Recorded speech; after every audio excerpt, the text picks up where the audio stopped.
Yo, yo, yo. What up, everybody? Happy Thursday. Hope everybody's doing well. It's good to see you guys. Always good to be back after a day off, man. More Dave the Diver today, man. I'm so excited. So excited for more Dave the Diver.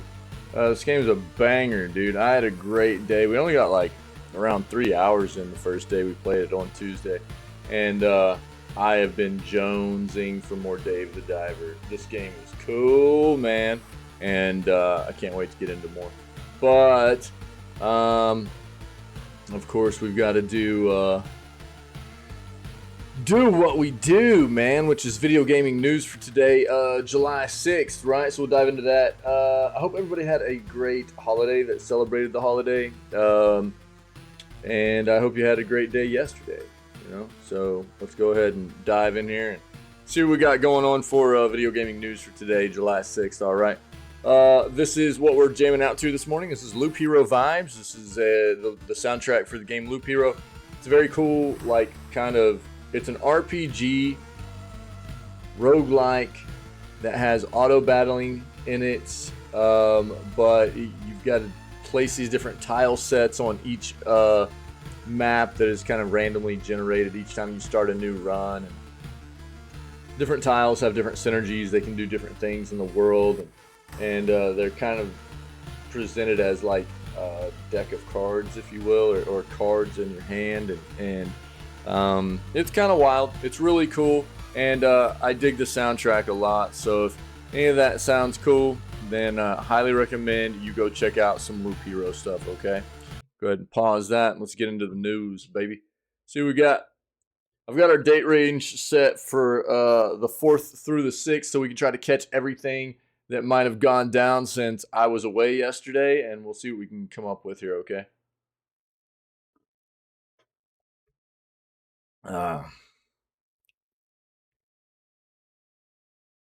It happened again, another Steam Summer Sale exploit.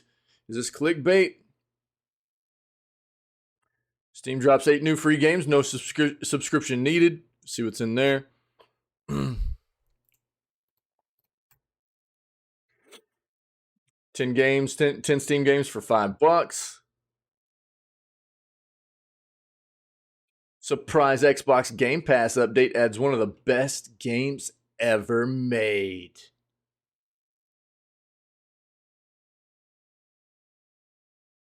And Game Pass losing more games soon. I think we've already talked about that, but we'll bring it up and see what's going on there. Unlucky player snags Diablo 4 Legendary that's so bad it feels spiteful. I actually want to see what that's about. Weren't these Legendaries like limited? Is that right? Diablo 4 had like legendaries that are like were like limited to accounts. Like if they dropped for you, they're like bound to your account or something. Is that what that is? We'll see when we read that, but I think that might be what that is.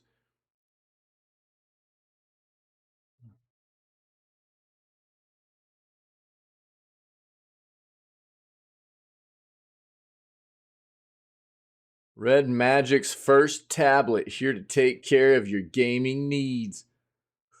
Red Magic's known for like making gaming centric like mobile devices and stuff. So it looks like they got a tablet out here too. We'll take a quick peek and see what they're doing with this.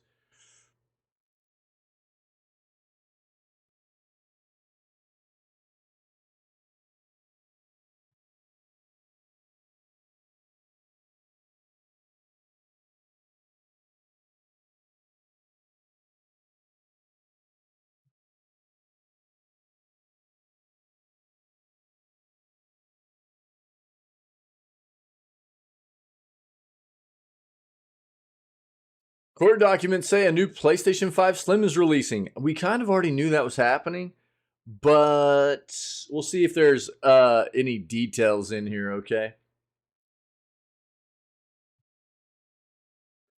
Yeah. Steam survey suggests players are ditching 1080p gaming monitors. I don't think that should be real surprising to most people. I mean, this is I think over probably like the past like 3 to 5 years, we've seen probably most people going to at least 1440, if not, and that doesn't mean you run every game at that, right? It depends on what you need out of a game, what the game can actually run at. We talk about that a lot. There's always going to be the variables. If you're playing a shooter and you don't have, you want to get the best frame rate possible out of the game because you're playing a competitive FPS, and you might drop the resolution down, crank up the FPS. But if you're playing just like a single player game that you really want to get the best visual experience out of, then quite often you want to you'll take a reduced frame rate at a better resolution and higher graphic settings and stuff to get that, right? But you've got to have a monitor that can give you those options. And I think that's the biggest thing for people is you got to have a monitor that can do that for you, right? And monitors, I think, that's why basically anytime I see a monitor that comes out and it's like on set, people, I see a monitor on set, it's like 1080p anymore. I just glare over it. It's been that way for a while for me. So we'll take a peek at this. But I mean, they are still cheaper than most other monitors. But for most people, I would say if you can at least hop in at like a 1440p, that's a pretty good spot right now.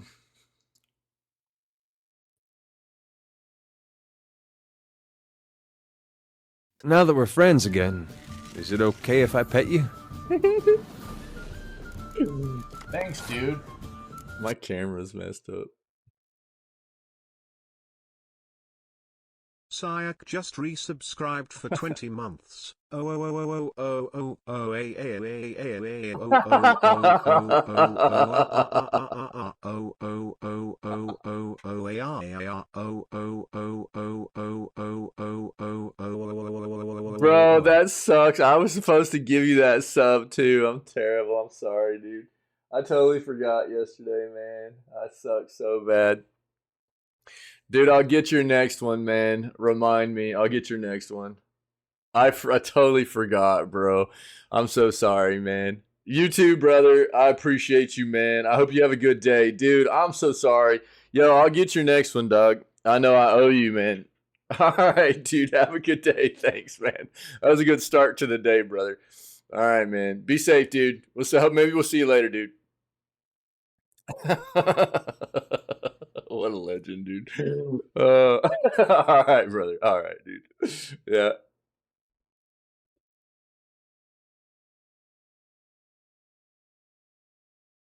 Dude, is this more clickbait? Look, it's the 34 free games available to download and keep.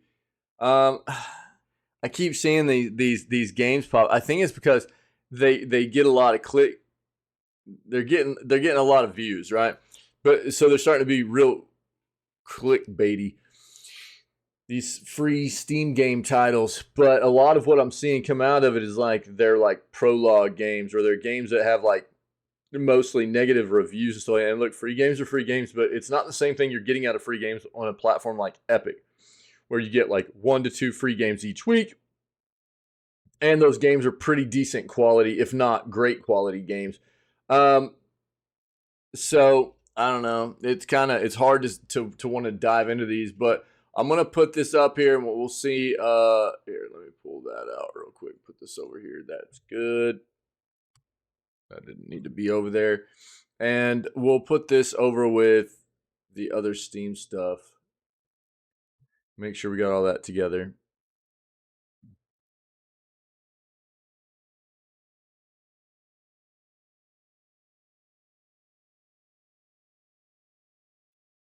Yeah, Netflix users can download one of 2023's biggest games for free. This is probably going to be Oxenfree 2, dude. I'm guessing. I've been telling everybody this. Look, Oxenfree 2's, is that today? Or the 8th? It might be today. No, or is it the 12th? Dude, my dates are all mixed up. It might be the 12th. It's very soon. Oxenfree 2 is hitting Netflix. Right? I'm pretty sure they bought it's Night Dive, right? Night Dive Studios. I think they bought Night Dive Studios, which means they've had Oxenfree 1 on their platform for a while. They've got Oxenfree 2, which is about to release. Now, Oxenfree 2 is also going to be across all like other major platforms too, if I'm remembering correctly. But I've been telling people this. Don't forget it's on Netflix. So if you have a subscription to Netflix, you can already play it for free on their app, right? Now, it doesn't mean you can't buy it on another platform. If you want it on another platform, it'll probably play very well on something like the Steam Deck, or, you know, it'd be a cool little title for like the Switch or whatever. But, you know, it's on Netflix. That's the same things to be said for WrestleQuest, which is coming out in roughly a month now. It's August 6th release, I think. I'm going to be playing that game day one. I want to stream it though, so I doubt I'll be able to play it on Netflix. I think Netflix really needs to work on getting some kind of like desktop app set up. But WrestleQuest is going to be on Netflix as well. I've been trying to tell other people, you know, everybody in the community and people that see our news segment, that if you're interested in playing WrestleQuest, which looks amazing, even if you're not a fan of wrestling and wrestling games, which I'm not a wrestling, like I watched wrestling when I was a little kid. That was it. And I don't play wrestling games. WrestleQuest looks awesome. And it's going to be on Netflix. So if you have a Netflix subscription, you'll be able to play it for free on there as well. We'll see what's going on here.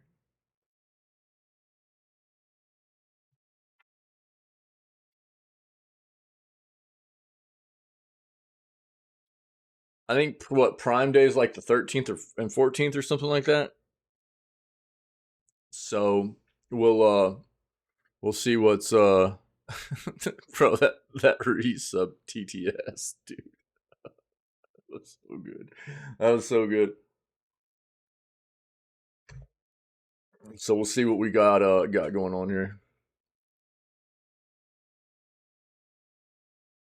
I don't know. I won't dive into this yet. I mean, look, there are always sales going on. We'll pay attention whenever Prime Day is coming, and we'll see what the best deals are that are around when Prime Day hits. What you can usually bet on is when Amazon does a Prime Day, you can usually bet on the fact that some of the other major retailers will do sales around that time too, because they don't want Amazon being the only retailer pulling in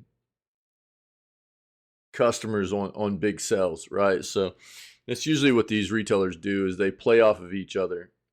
So we'll probably see other big retailers do sales as well.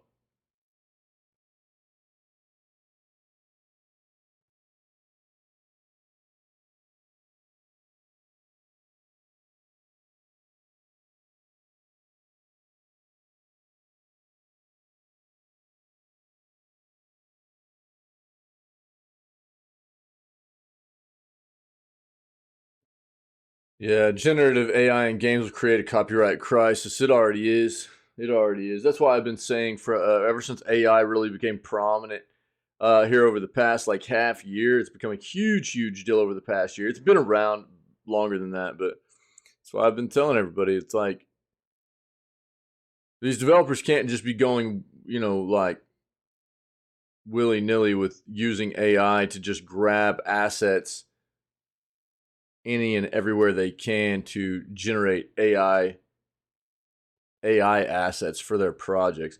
They need to be using uniquely created assets for their projects first for the AI to work off of, to not be infringing on copyright and not be plagiarizing uniquely owned and created assets that were not supposed to be used for those projects. It's a tough thing. It really is. Steam's already come out with a lot of rules and terms of service in regards to developers putting up games on their service. Is like, yo, if you've been using AI and you can't prove to us that you had the the rights to all of the art that is on the back end of what that AI used, then your game's banned off of our platform, which is the way it should be, in my opinion. PS Plus drops new free games. See what's going on there.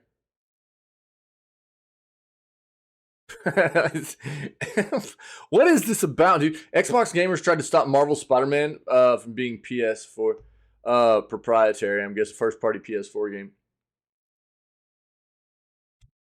I mean, do people just? I mean, I know it feels bad. It feels bad that that's what these console players do, but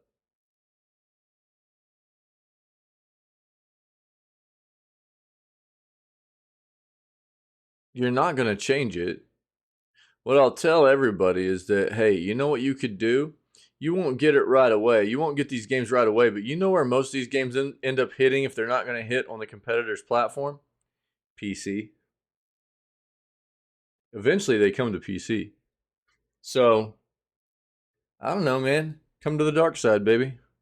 You know what I mean? Actually, I would call console market the dark side. It is a gross, disgusting place for consumers. Most people don't realize it because they don't know any better.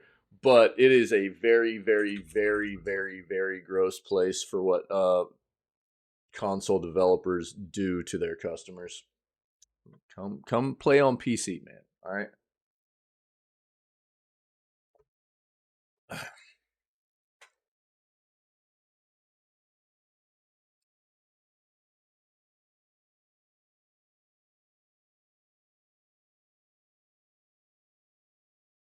Yeah, we already knew this. Game Pass prices are raising today, I guess. Um that's happening today. Yeah.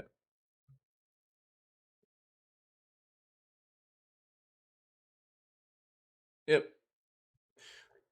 So look, I've already got an article about this up on YouTube.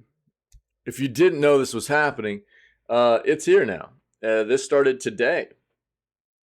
We hit on this about a week ago, something like that, maybe, that the prices were going up.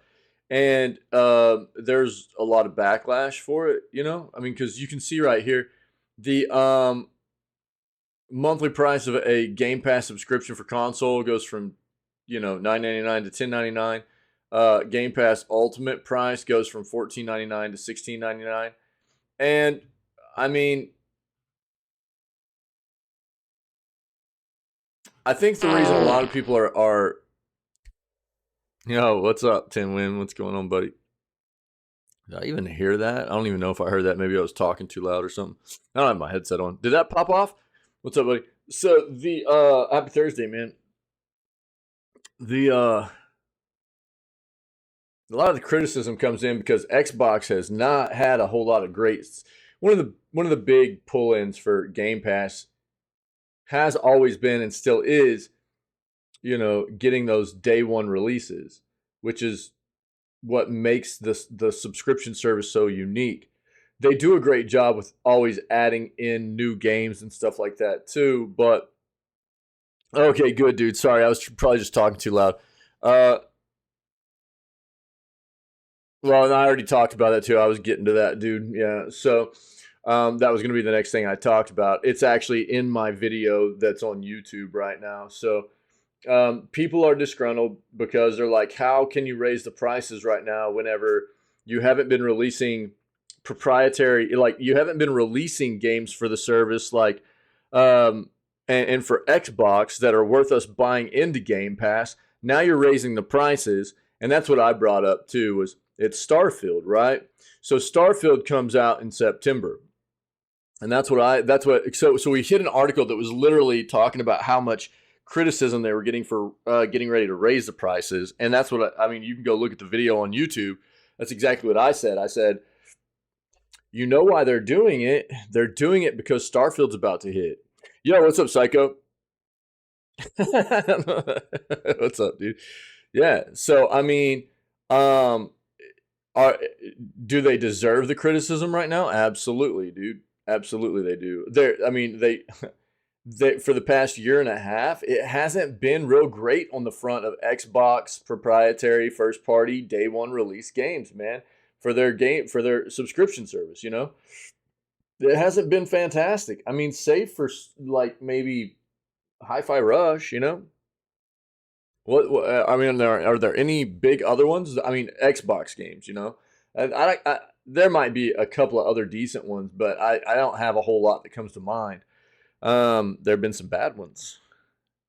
Redfall, you know, just stuff like that. So I think a lot of people are like, why are you raising the prices whenever you don't have anything, you haven't been doing anything to entice people to even stay on the service, you know?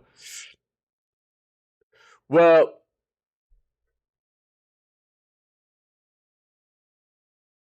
hey, their biggest game for $1.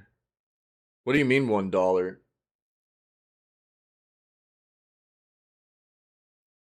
Resident fall out of bed and get a goosebump. Oh, dude, that sucks. Psycho. They all right, dude? That's a bummer, dude. Bro, my grandfather, I only got one grandparent left. He fell here recently and busted his melon too, man, and it was brutal. Yeah, that went away a while ago though. That's not what this is about though. This is actually about just the price increase, right? This is about the price going up naturally, permanently.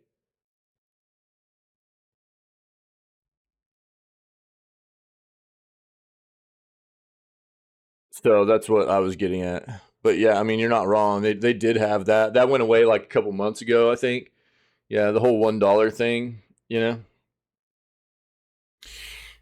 Yeah, I mean, I mean, everybody kind of has a different opinion on that, right? It's like, I mean, Game Pass has always been a banger of a deal, really.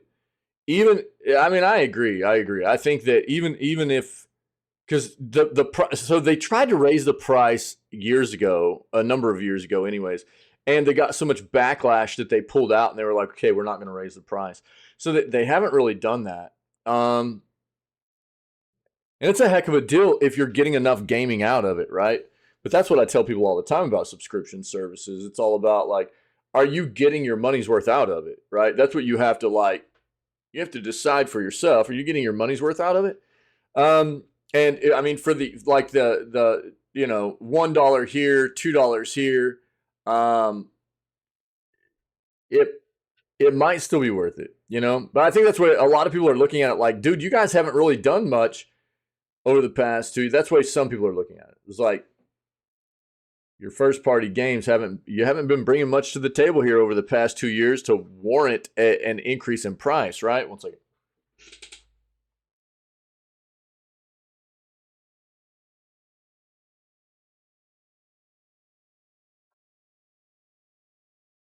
So I mean, that's the way I kind of looked at it too. Is like it's not significant, but I mean, and that's what I was telling everybody too. I said, you know, they probably felt like it was finally time to raise the price, and they know that there are going to be a bunch of people buying in as first time subscribers, resubscribing, or continuing their subscription just because of Starfield, right? So it's a smart business decision, dude. That's exactly what I mean. Anybody that's seeing this can go take a look at the article on YouTube. What is it? Let me see here. I'll just link it real quick. And then we touched on it, so I won't go further into this. But so this one right here, yeah.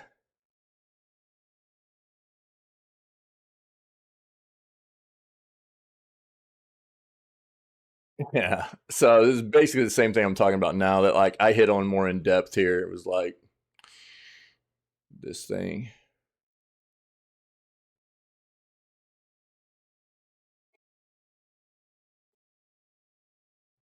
Yeah.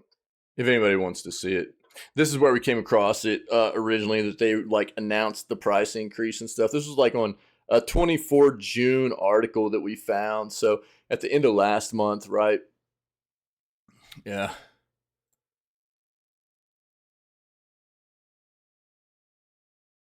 There we go. But it's basically the same thing we're hitting on now. So Yeah. I mean, it's again, I can't knock them for it. I mean, it's a smart. They've they've been struggling a bit, right? I'm guessing their subscription numbers are down because people just haven't had maybe enough from Xbox to warrant them to keep buying in. So, and probably after like Redfall and stuff, uh, oh, really? Psycho. Oh no, dude. Oh no, bro. Jeez, yo, did you see that monitor that I sent you? That I DM'd you a monitor, dude. Did you see that? I didn't know if you'd already bought one or not, but yeah. So, that feels bad, bro. The I think that they've probably I mean, we could probably look up numbers and stuff, but I'm guessing their subscriber base has dwindled a bit, and they're like, well, it's probably going to go up quite a bit. Let's rate. This is a good time to raise the price. I actually, even in that video, I think I was talking about how I wouldn't be surprised because we're talking about like one of the hot topics with Starfield that keeps being brought up is like the other big Bethesda game that's going to be highly ramping up development once Starfield releases, right? Which is Elder Scrolls 6, right? Elder Scrolls 6. I mean, we're talking like 5 years away from probably release, at least, right? But I mean, that would be another prime game. 5 years, another half decade. You know what I mean? That would be another prime game to see Xbox potentially raise the subscription price again. You know what I mean? Is that what's going to happen? Because, dude, that's a big hype game right there, Elder Scrolls 6. And it'll be on Game Pass, right? So is that the time that they end up raising the Game Pass price again? I think it quite possibly could be, man. Quite possibly. Oh, the one that I sent you, that's the one you'll probably be getting. Nice, dude. Nice. Okay, cool. Well, glad I could help then. Yeah, I was trying to, because I saw the ones you sent me, and I was like, man, I wonder if there's anything else out there. Yeah. I wonder if there's anything else out there I can find real quick that might give him another option or whatever. And I came across that, and I just figured if I could throw another option in there for you to take a look at, it might be a bit of a better, depending on what you're looking for, So I'm glad it worked out, dude. And let me see this real quick. It was a ViewSonic, wasn't it? Isn't that for a ViewSonic? Yeah. No, it's an Acer Nitro. Acer Nitro. Okay. But yeah, it looked like a pretty good monitor to me, man. Yeah. Yeah.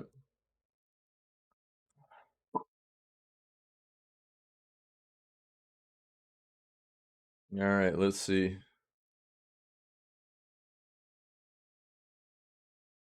Oh,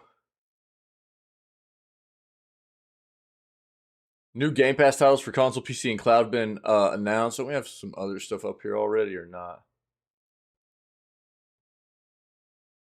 I'm probably going to be trying out Exo Primal on the 14th when it drops, just to give it a taste. I'll probably just try it out on Game Pass.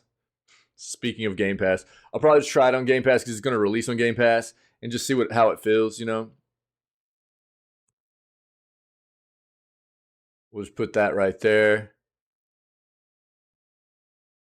And we'll put that right there.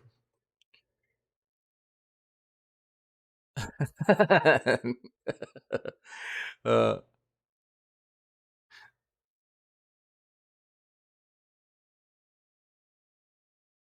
well, yeah, I think again, I think the biggest part of it is just they haven't had a whole lot that's panned out for them very well over the past year to year and a half.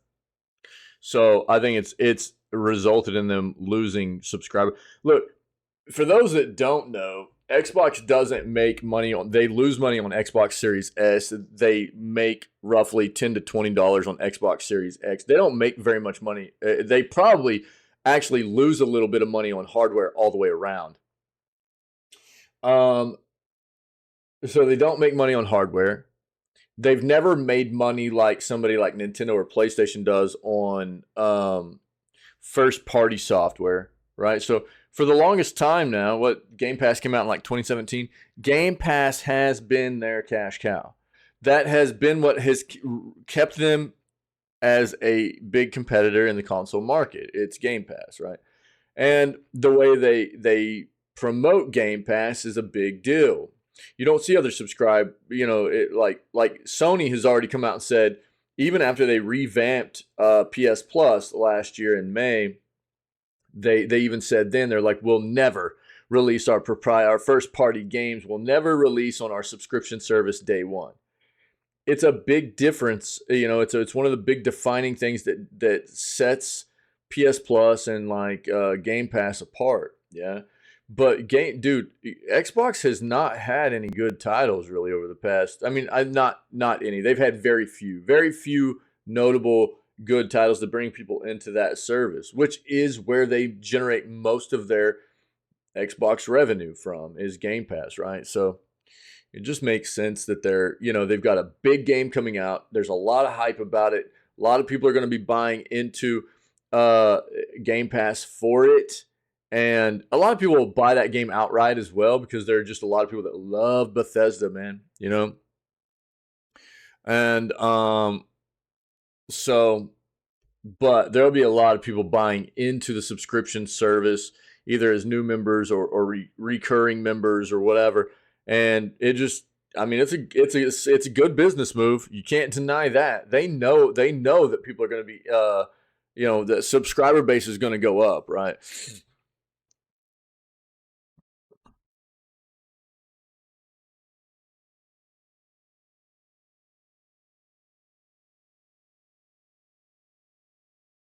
Well, yeah, I don't think they're going to take away a lot of games. I mean, and Xbox is really good. I mean, they do this recurringly, right? Like twice a month, they add new games in and they take games away. I think that's one of the great things they do too, though. They keep the selection of games on the platform real fresh. And look, if you guys don't know, let me just bring this up real quick. I think across console and PC together, they usually have a selection of about 800 games average, right? But it's roughly like 400 to 500 on each platform. So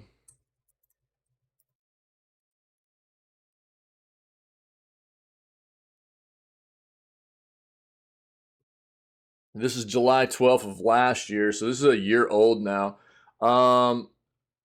This is a year old, and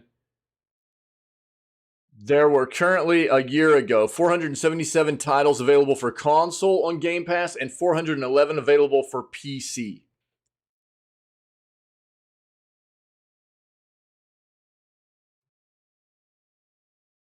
Which many of these are going to be the same title for both console and PC, right? But it's a pretty big selection of games.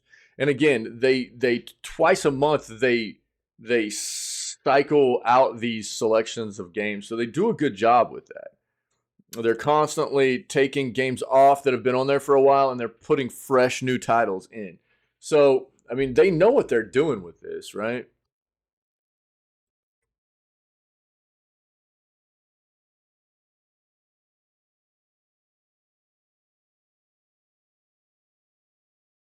Well, I mean, that would be a perfect world, Psycho. I mean, look, I talk about that all the time too.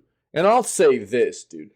I mean, of the console players, I actually feel like, and for the longest time, I was a fan of PlayStation back in the day.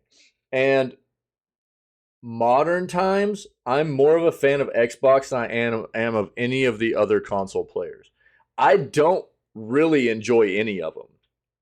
But I think Xbox is a more gamer minded.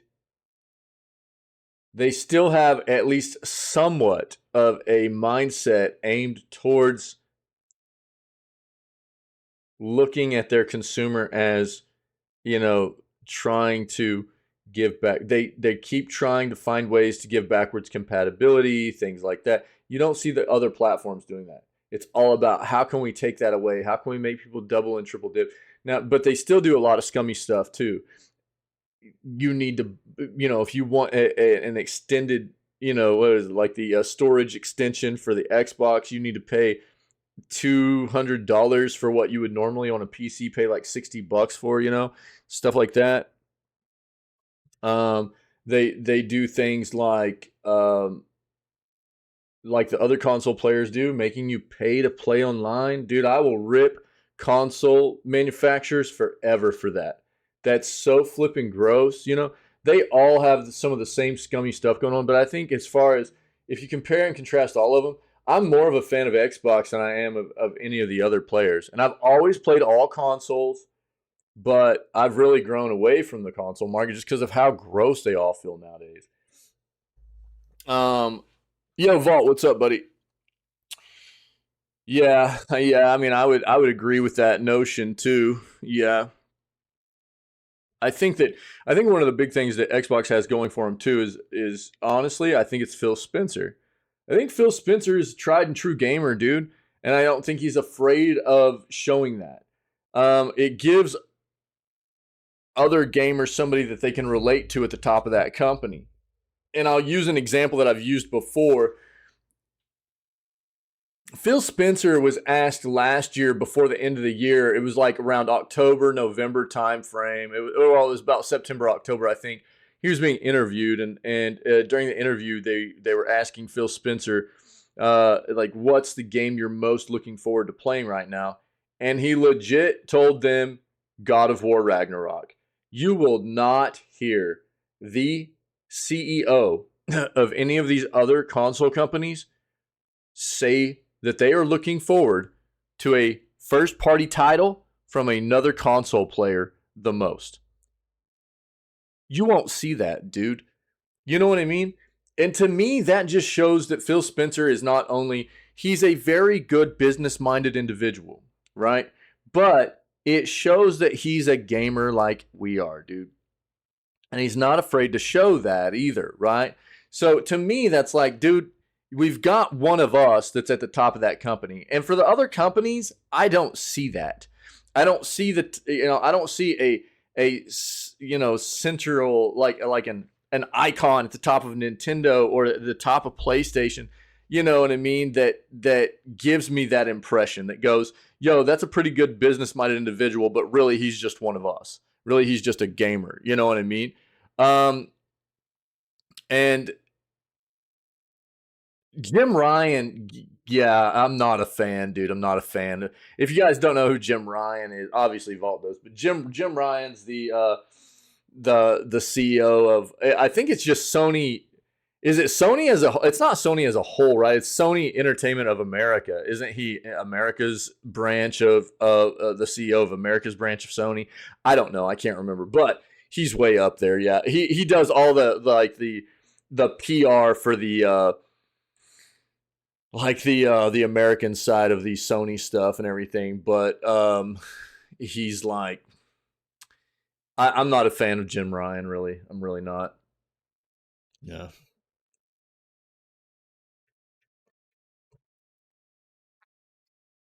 yeah, bro. Yeah. Or of PlayStation, I guess, right? He's actually PlayStation. He's not just Sony, he's PlayStation, right? I think. No, let's see real quick. So I'm not putting out misinformation or anything, but I think he's the CEO of like PlayStation America or something. Um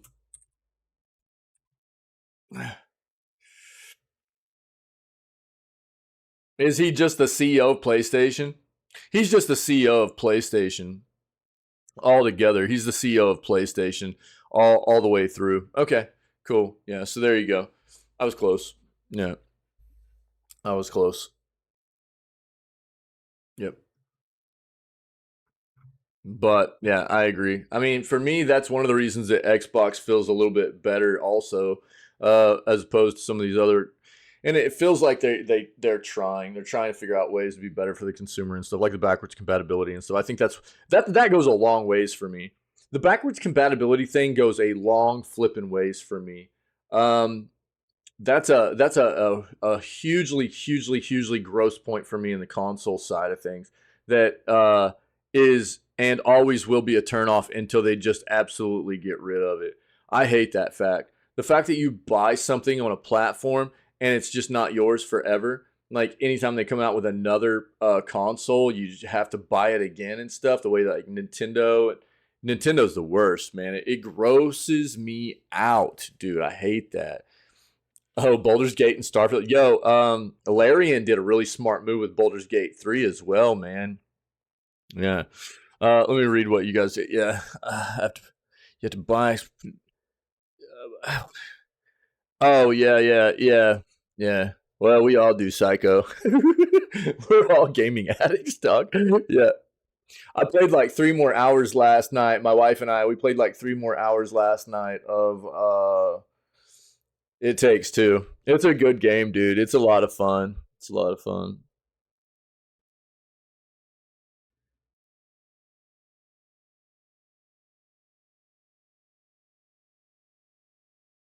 Yeah. Well, they moved up one version of it. Yeah. So they moved up the PC version. So which is smart. Again, we talked about this, right? So the PC version they pushed up a month, just over a month. So August 3rd, the PC version of Baldur's Gate 3 will release, which is incredibly smart. That's what they should have done. They don't want to release at the same time Starfield does. No way. No flipping way. You don't want to compete. Those are two big games. Two big games. Here's the difference though. Baldur's Gate 3 has been out in early access for a while. There have been playable parts of that game for a while now. So they would have a harder time competing with people wanting to try Starfield, right? Starfield, people haven't been able to touch. So if they're going to release at the same time as Starfield, people are probably going to be going for Starfield. I think they know that. So moving that game up, if it's ready, that's great. We'll find out very soon. But, they were like, let's move the PC version up till August 3rd, and we'll still release the PlayStation version on September 6th, which is incredibly smart because PlayStation's not getting Starfield, right? So that still gives PlayStation players a big hype game to play because if they don't have another platform, they can't play Starfield, right? Yeah. So, yeah, keywords if absolutely. I mean, I think I think Larian's a good studio. But it's not like we haven't seen good studios before that have dropped the ball as well, right? So, I mean, fingers crossed, man. I mean, no, I don't think any of us ever wants to see a studio push out a bad game, but we're just plagued with them nowadays. Quite often, it's performance, not necessarily content. We get both sides of that ball, though, But yeah, I mean, there's always it's so few and far between whenever we see a game release early, right? And I think that because we are all so skeptical about game releases just in general anymore, that if a game does release early, everybody's like, "Ooh, really?" Like you're pushing it forward because it never happens. And we're also worried about like, is it actually ready for you to do that? But I mean, I hope so. I think Larian's a good studio, and I don't think they would push it forward like that if they weren't ready. But we'll find out. We'll find out. All right, let's keep going here. Yeah, we got that up already. Yeah, we'll talk about that.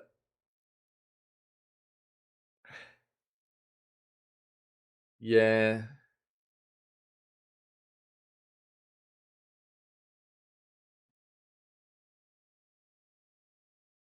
Oh, what is this? After 12 years, Terraria developers say enduring demand makes it hard to move on. Yeah, dude, this is one of those games that, yeah, I mean, dude, it has continued to evolve and evolve and evolve and evolve and evolve and evolve. I think that's where, like, we'll read about that real quick. Well, I mean, that's why 343 is no longer really part of it. Well, and I mean, let's be real. It was Bungie, right? But that's a weird one. That's a weird story there too, right?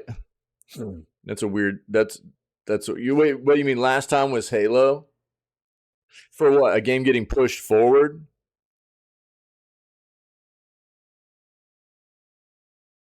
There was another one that happened not too long ago, but I can't remember which one it was.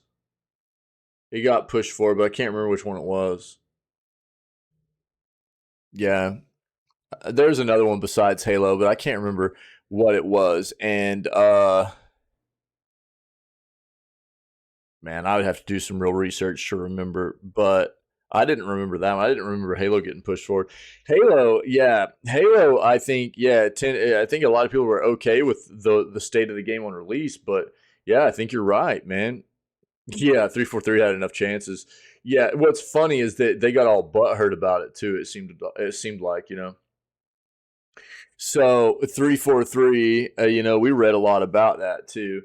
And when Microsoft was going through their like layoffs at the beginning of this year and everything, they laid off across subsidiary developers that were under their umbrella, um, all the way through Microsoft. I mean, you name it, Xbox. They had a lot of layoffs. It was like 10 to 14% of their workforce. I think it was a lot, dude. 343 got hit as well, and at the same time, Microsoft went down to and Xbox went down to 343, and we're like, hey, guess what? You're not making Halo anymore. and they were like, we're still gonna have you on as like kind of an advisory role for 343 and in the Halo development process, but we're going to find another studio to take over. You guys just haven't been doing the job that we need you to do. And I mean, you can't really blame them. Yeah, guess who's making Halo? Not you. Yeah, I mean, there were articles we read where 343 was pretty upset. But I mean, look, man, you're talking about an iconic. And I think there's to be fair, there's something to be said about if it's not broken, don't fix it, right? If you haven't heard that expression, which I'm guessing most people have, it's basically about, you know, not tweaking things too much if it doesn't need it. And I think that for Halo, you always need to make sure the core of what that game's always been is still there and you're not going too crazy with it. But as gaming has changed, it still needs to be modernized and everything, right? You know, God dang, dude. That makes me feel so flippin' bad. When you say that, don't say that. That makes me feel bad. I'm sorry, dude. I love you. God dang it. Uh, well, and I mean, Halo wasn't broken, right? It wasn't broken. I think that people enjoyed Halo, the latest Halo on release, but yeah, they didn't. I don't think they knew how to keep it moving forward as a live service game. Then that's what good live service games are about. Yeah, I say this all the time. If you're gonna develop and release a live service game, it's about bringing people in initially and then keeping people invested. You've got to constantly be rolling out good new content. You got to keep people invested in whatever type of genre that game is as a live service game. I mean, whether you're talking about Fortnite or you're talking about Overwatch or Destiny, those are some examples of games that do it very well, right? Or you can look at Lost Ark, right, as an MMO. It doesn't matter. Oh, I just meant saying, yeah, I know, but yeah, I mean, it's still, yeah, I know. I feel the same way, dude. I'm not a big fan of that game, but people love it, right? Uh, so I think that's where the Halo ball got dropped. Really, it seemed like people liked it on release, but people fell off pretty hard, pretty quick because it seems like they just weren't. I even remember like not too long after the release, there was like a showcase where 343 was like showing off some of the new stuff they're going to be putting in the game, and it was really underwhelming. As somebody who hasn't even been playing Halo for a long time now, I was looking at what they were trying to show off and were trying to like promote it as something that was cool, and I was like, that looks terrible. I was like, this is all you're doing for the game? I was like, this looks really underwhelming. Um, yeah, Psycho, yeah, dude. Launch with a lot missing. Yeah, yeah. So I don't know, but that's basically what happened. I don't even think they've tabbed who's supposed to be the developer for it moving forward, you know. But apparently 343 is not going to be it. Again, 343 is still going to have a role because they want 343 there as like an advisory position for, which is going to be a weird situation. We'll see what happens. But yeah, you're not wrong. Yeah, that's weird. It's weird. How was your Wednesday, Wick, without me? I'm sorry, dude. We'll see. This is, we'll read about this. Terraria, dude, is a game that people love. My son plays. Now that we're crap friends again, is it okay if I pet you? Thanks, dude. Look at this. Wick 6634 just resubscribed for 19 months, cause we belong together now, yeah? Forever united here somehow. Yeah. You got a piece of me, and honestly, my Wednesdays suck without you. Thanks, brother. I appreciate it, man. I know. I miss you guys too when I'm not here. I do. But the Wednesdays off are good. I'm working on these montages, dude. I'm gonna try to get a whole new like thing pushed out. It's gonna take some time, but it's gonna be good. Little Kelly Clarkson for you. Yeah, yeah. I'm not familiar, but I knew they were lyrics, but not a Clarkson fan, So, but I appreciate the sentiment. I do. Thanks for the sub, buddy. I appreciate it, man. The resub, the 19 months, dude. Jesus, it's gone fast, dude. The Terraria thing's wild, dude. I think this is a good thing and it can be I think an overwhelming thing for some developers too. I think that's why you see maybe like a developer like Concerned Ape, right? A single developer. Concerned Ape is a single developer. The developer that does Stardew Valley. He basically worked 10 years on that game and said, like, I'm pretty much done here. I want to do something different. I want to make something new. He's still done a few things here and there. He had an update that came out here recently that was really, really good for moderators for the game and stuff. Or moderation, putting mods in the game and things like that. But I think this is one of those. I mean, it's a good thing, dude, to have so much demand for a game, right? But I think for developers and the creative side of who they are, there becomes a point where usually they want to move on and try some new stuff, do some new things. And I think that you have that passion, especially for a game, you've spent so much time in, where it feels bad to let maybe the community know that you're not really interested in working on it anymore in some capacity because you want to try to, work on some other passion projects or something. So I can see how this would be a little bit rough, even though it's great to have that, right?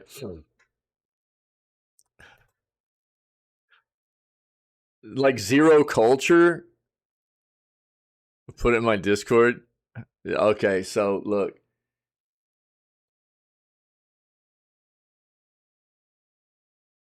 Isn't she like country music?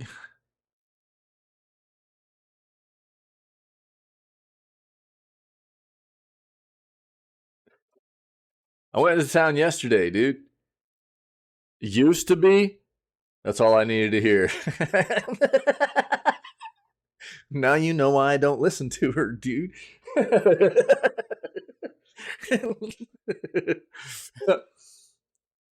Minecraft milking, or Microsoft milking Minecraft. What do you mean, Vault? Where did that come from?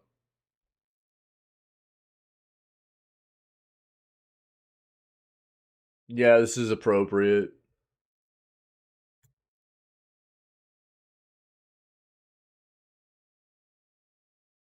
Look, dude, I'm not a country music fan. That's like one of the big genres of music that, dude, I don't care for.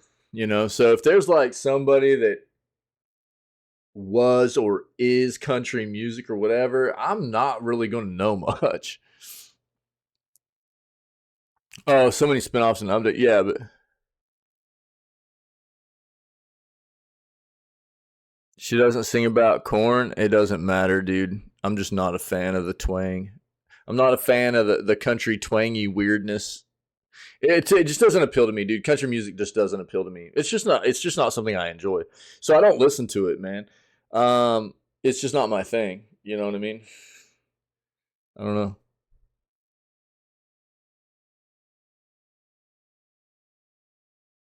It's like calling Taylor Swift country. Okay, I don't listen to Taylor Swift either, though, dude. I couldn't tell you one of her songs. So,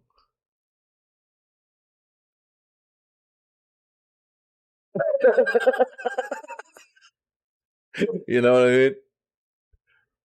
Bro, I listen to rock and rap, you know? I listen to rock and rap, dude. Wick's out jamming. Look, this is what Wick be out in his flipping Prius, lifted 12 inches, 44-inch tires, six flags hanging out the back, jamming out to some Kelly Clarkson and some flipping Taylor Swift. You know what I'm saying? With the flipping back cut off that thing. You know what I mean? With a plasma torch. He's got a plasma torch to cut the back off that thing. So he's got a bed on it too, you know? Turn the radio. Bro, what's a radio? Who listens to the radio anymore? What is that?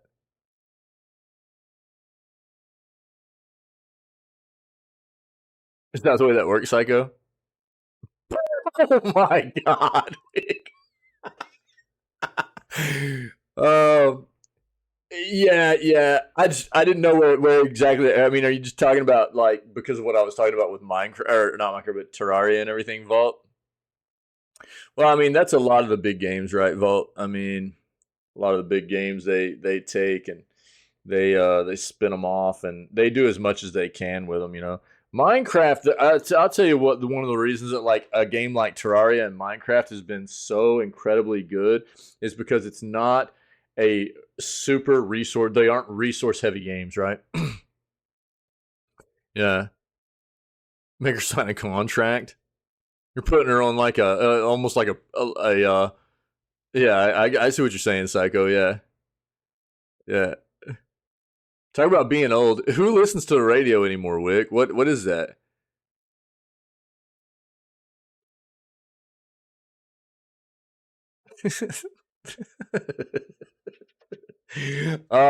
So the that's one of those things that has been incredibly yo, I'll say this, Vault. I'll say this. Bro, I actually have I went to Spotify for a long time and it started pissing me off the way that Spotify was changing in it was like I was never finding new songs or anything, dude. And I ended up going back to Pandora because it was better at it. It was better at finding new songs for me, man. No kidding. Spotify started pissing me off, dude. So I'll be in that. I will absolutely be in that same boat right there with Wick. I started using Pandora again because I've been enjoying it more than Spotify, dude.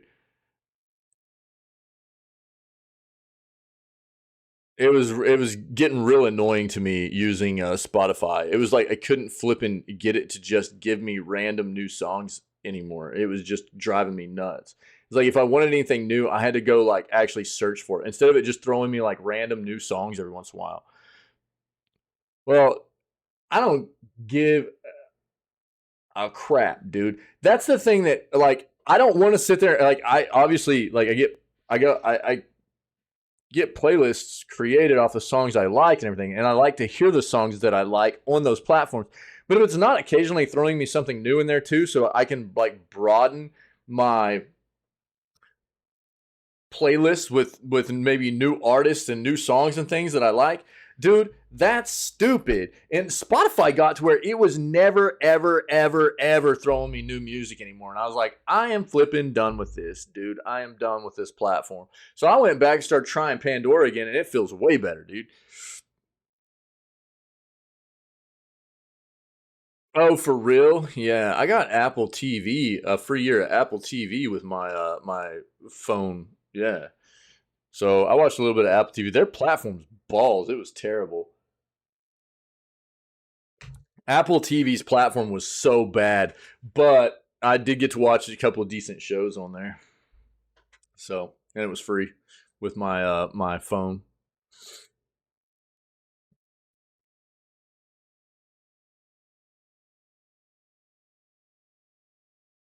No, I go through like three different. This is one. Okay, so I'll tell you. This is one of the reasons.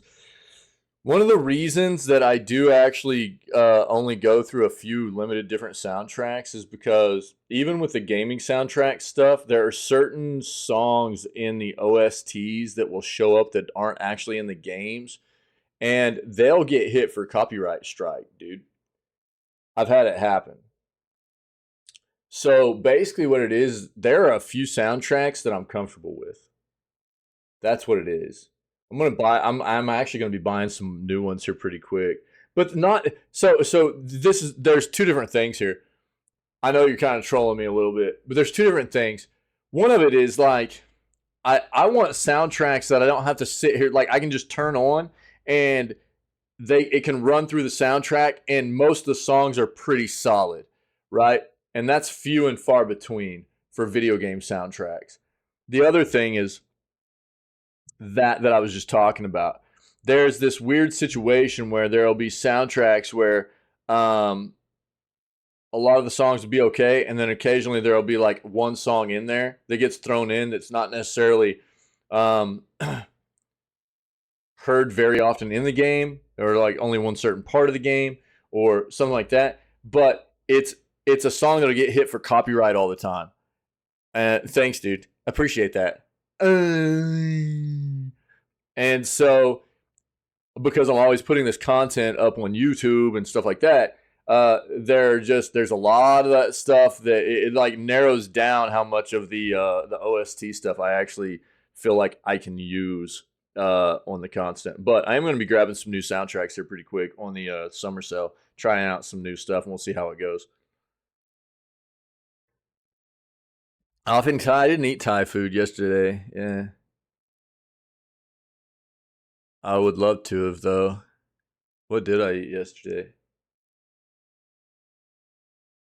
I ate some scrambled eggs, and I ate some leftover Salisbury steak.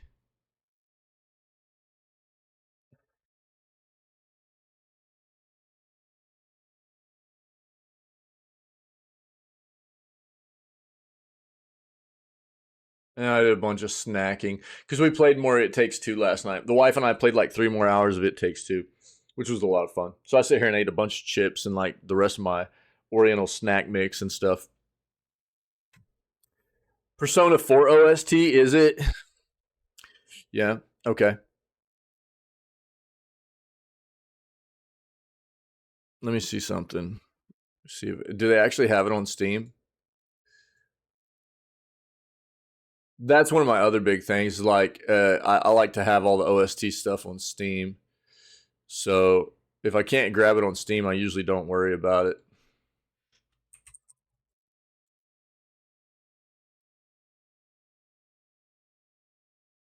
Let's see here.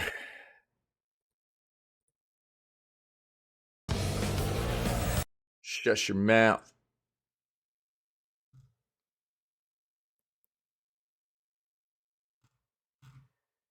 Mm.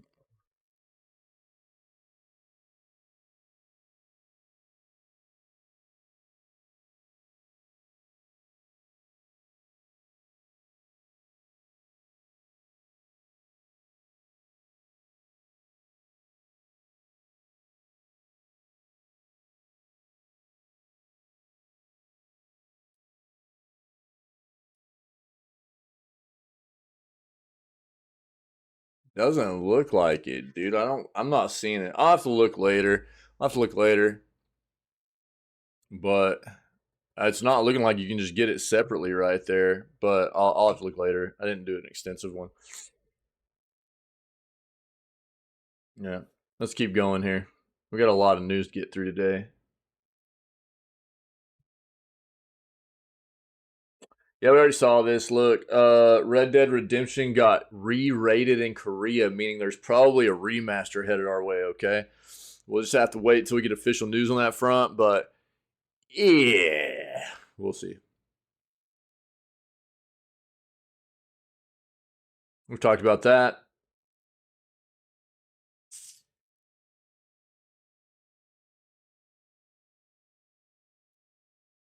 Woo-wee, dude.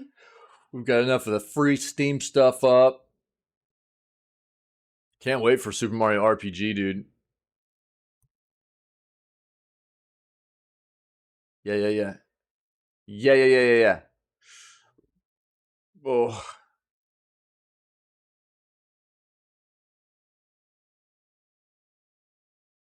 PS5 and new exclusive mixes Assassin's Creed and Dark Souls. What? Dude, we're just going all the way through all these, huh? Wait, dude.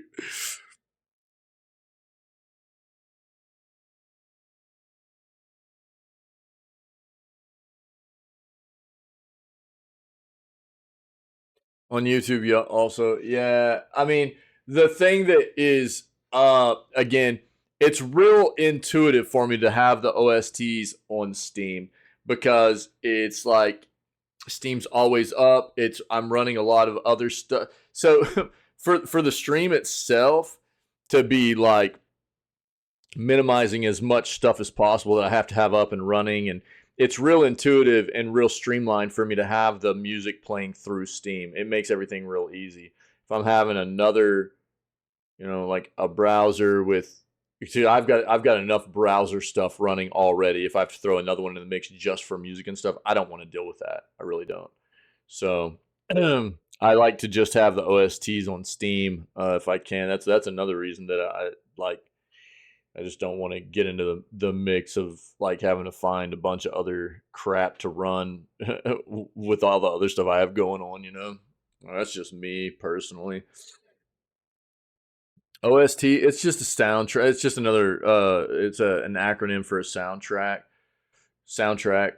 So gaming soundtracks, that's what I run. OSTs. That's the music we listen to all the time. OSTs, soundtracks. Yeah.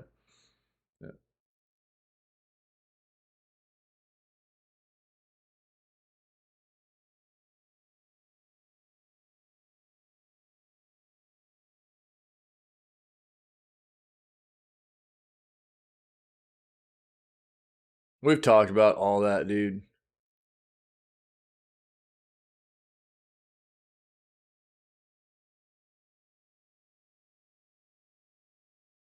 Mario Kart is apparently the reason we don't have a new F-Zero. A lot of people have been wanting F-Zero too. But I mean, Mario Kart is also what, 8, 9 years old now? Yeah, Origin soundtrack. Yeah, thanks. Origin soundtrack. I listen to OTS. Wait, what? Only Taylor Swift. Wait, what's happening, dude? Oh, dude. Original Swift Taylor, dude. I think that's what you were going for. All right, let's get into these, dude. We got enough of.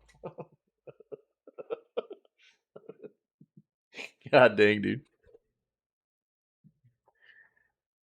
PS5's new exclusive mixes Assassin's Creed and Dark Souls with Ghost of Tsushima. What is this? What if we combine the worlds of Assassin's Creed and Dark Souls with some Ghost of Tsushima that would make for one hell of a compelling video game, right? What? That's exactly what the developers at Team Ninja set out to achieve with Rise of Ronin. Announced during State of Play in September of 2022, single-player action RPGs created by the same team that brought us the likes of Dead or Alive, Ninja Gaiden, Neo, and Wo Long Fallen Dynasty, which was a big piece of crap. So it comes with a worthy pedigree. Does it? Does it? Does it? Does it? Does it? Because Wo Long was a piece of crap. Performance-wise. It was trash. It was balls. What is this? Coming in 2024? Yeah, thanks, Wick. I appreciate it, dude.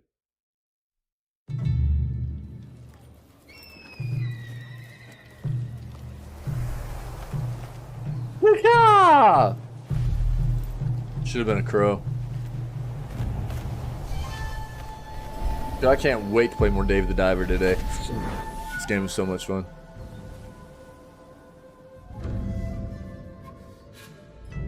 After 3 centuries of the Tokugawa's repressive rule, the Black Ships appeared without warning, and our nation began to tear itself apart.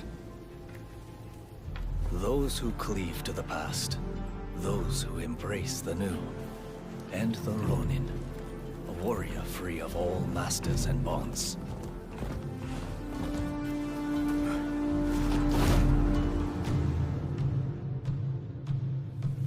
I will watch over you all, as your blades carve a new future.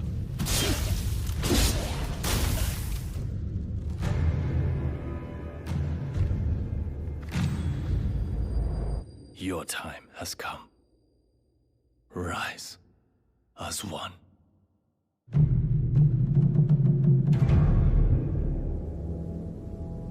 Man, it should have been Keanu Reeves, right?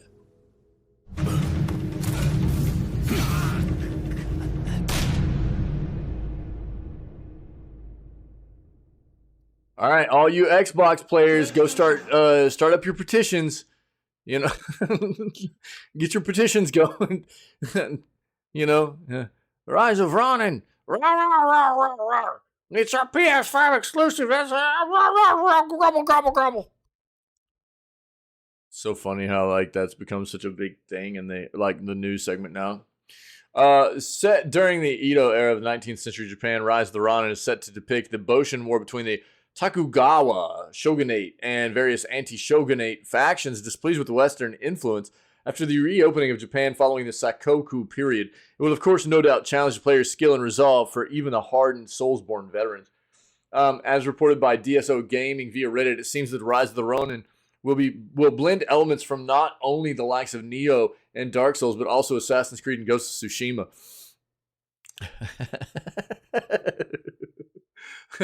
Rise of the Ronin looks to borrow the side quest formula from the recent RPG-inspired Assassin's Creed games, as well as its skill tree and abilities implementation. Is that skill-ree?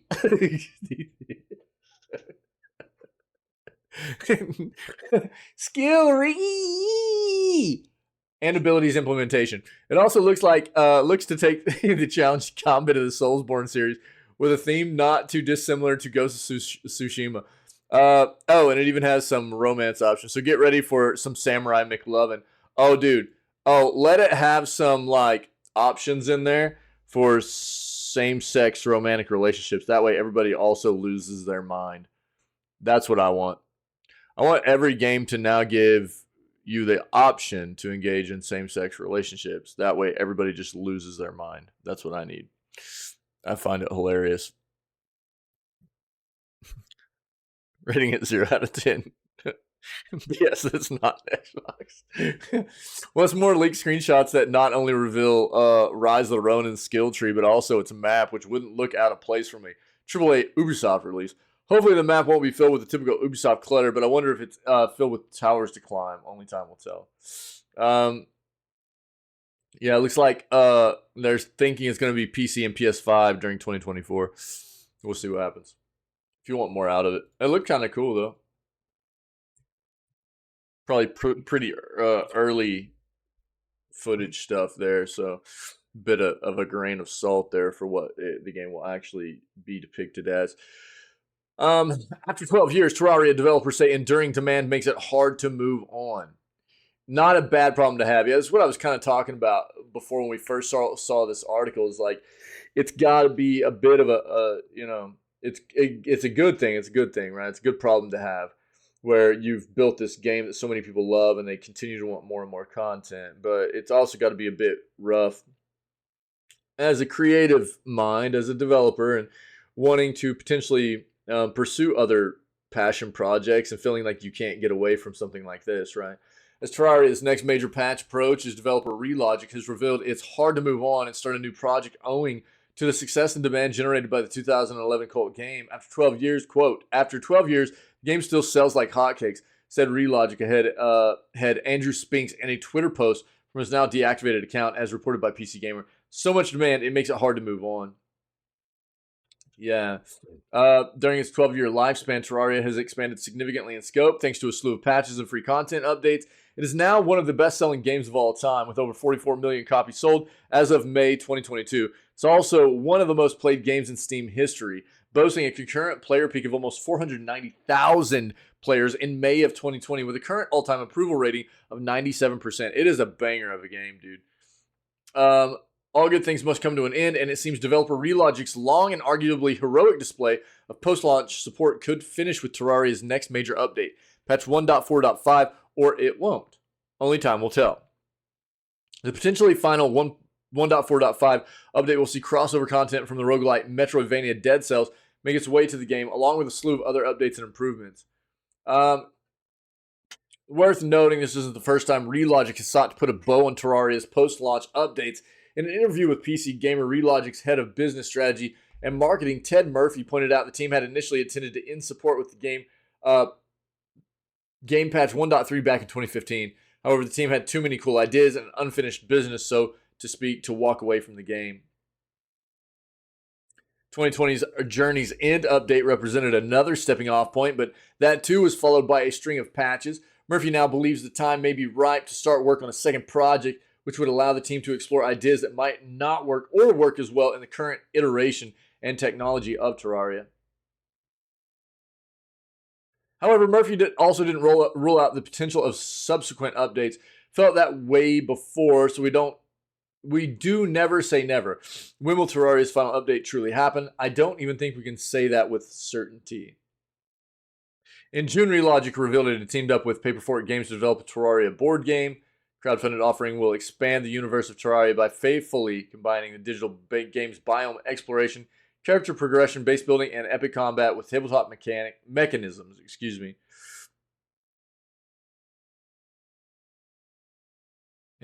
A lot of people love Terraria, dude. Yeah. I mean, I think it's, inevitable. Games die, dude. This one's had quite the run, too. And again, I mean, it's a good problem to have, right? It's a good problem to have. A game which has so much love and player base and everything like that. But, I think a lot of these very creative people behind these successful games end up wanting to pursue some other, passion projects and things like that too. So it's a difficult thing to juggle. New Xbox Game Pass titles for console, PC, and cloud have been revealed. This was yesterday, and Grand Theft Auto 5, Sword and Fairy Together Forever joined the service yesterday ahead of McPixel 3 today. They'll be followed by Common Hood and Insurgency Sandstorm on the 11th, Exo Primal on the 14th, and The Cave and Tectonica on the 18th. Following titles will leave Game Pass on the 15th, Exo 1, Paw Patrol the Movie, Adventure City Calls, and Spelunky 2. Yeah, we've already talked about the price increase of Game Pass also, so if you need anything out of that, here you go.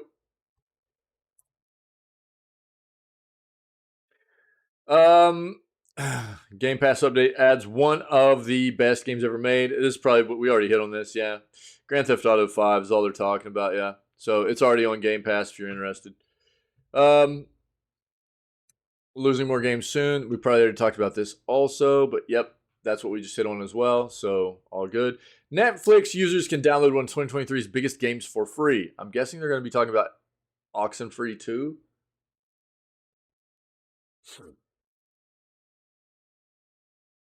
Yeah. So, yeah, we know that beginning in 2021, Netflix has taken this venture into gaming, right? And I've been trying to promote to people that, like, if you have a Netflix subscription, there's a chance that, like, there are some games that last year was their big first full year diving in, where they try to get a lot of games onto their mobile app. Now they're actually trying to get AAA games developed. They're in the process of making at least one AAA game right now. They've got a an abundance of games on their mobile app. I think at this point, what myself and a lot of other people want to see is, let us play these games that you have on your mobile app for subscribers. Let us play it on desktop. Let us play these games on desktop through your website or whatever. Let us play these games, dude. You've got to figure out a way to get us access to these games outside of just the mobile application, as well as, that's going to be a big point for their AAA game release stuff too. Is like, where all are we going to be able to play these games, right?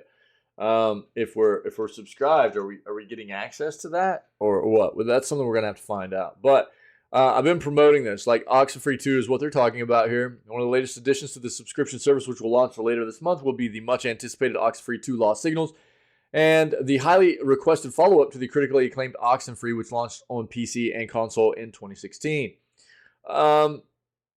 Oxenfree is a graphic adventure game by Night School Studio that was heavily praised for its story, characters, and unique dialogue system. The sequel was announced in 2021 with additional details confirming it'll be set 5 years after the first games, when the first games took place setting-wise, with an all-new cast and original story, also built on the unique dialogue system found in the first game, which made character interactions feel more immersive. Title will be released on the 12th of July for PlayStation, Switch, and PC platforms, but not Xbox, which has caused a lot of backlash from fans. Interesting. It's renowned, yeah.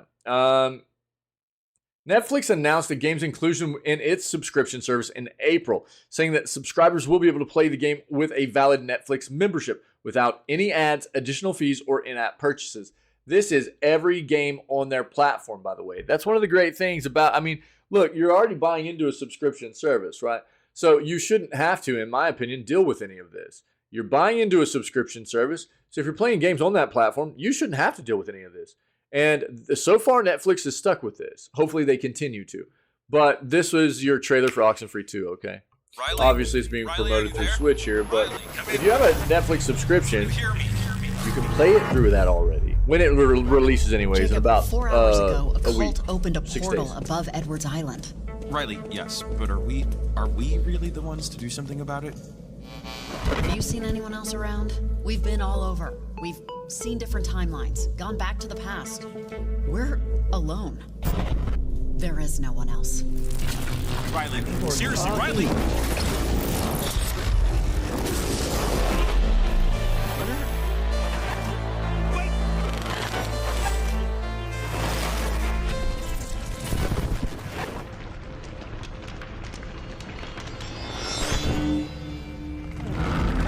Scotty's on fire.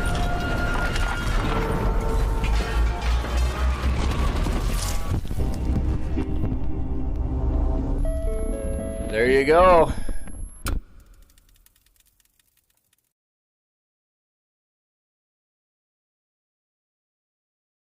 When was this published? Wait, what?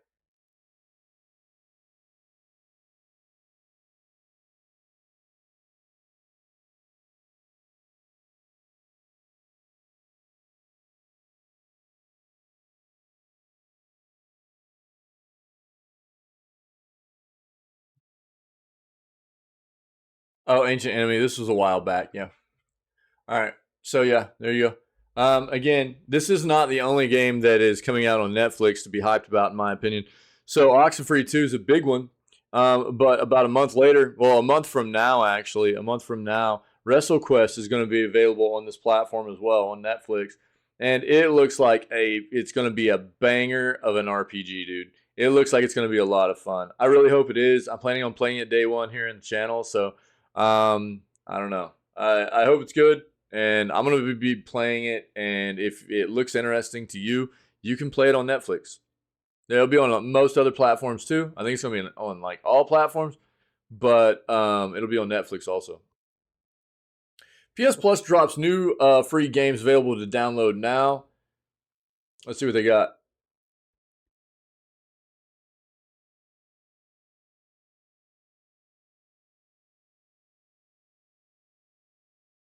Yeah, Alan Wake Remake. We've hit on this, dude.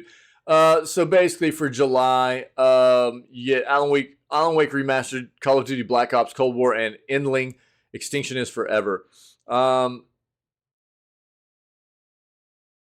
We'd already kind of hit on this. If you need more, there's a quick summary of what you get on PS Plus right now for the new games.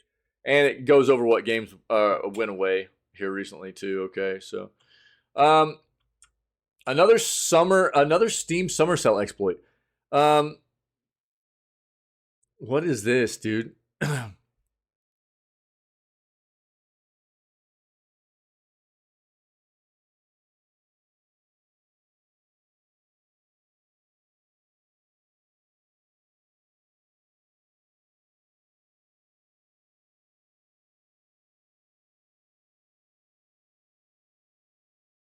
Yeah, we want to start by saying we do not condone using exploits for financial gain. Although we are covering the exploit, we are not suggesting you should use it for educational purposes only. We're